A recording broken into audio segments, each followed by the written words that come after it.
300 years ago, two men set out to explore the heart of North America. Their names were Father Jacques Marquette and Louis Joliet. With help from the Native Americans, the two men discovered the fertile land around present-day Lake Michigan that would later be named Chicago. This land, although not too promising at first, would lead to the great city of Chicago. Wild leeks and onions were the primary vegetation, and the land was easily flooded. However, in the hopeful eyes of Joliet, this was a perfect place. In 1754, the French and Indian War, or as it's known in France, the 7 Years' War, erupted between the French and the British. The eventual British victory caused the land of Illinois to be put under British control.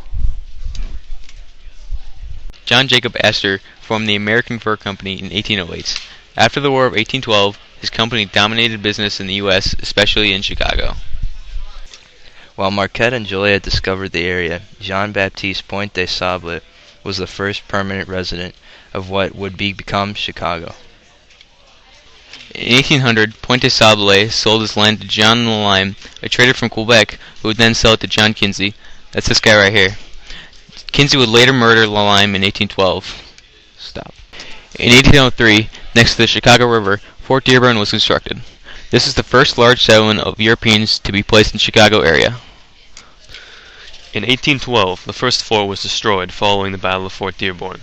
A new fort was constructed in 1816. The site of the fort is now a Chicago landmark. With the Native Americans no longer a threat and the city expanding, a deal to remove the Native Americans was necessary. More than 6,000 Native Americans came, and the federal representatives forced them to sign 2 treaties ensuring their removal in 3 years. Another major removal of the Native Americans was the Treaty of St. Louis. Through several signatures and some convincing, a large majority of the Native Americans were forced to give up their land.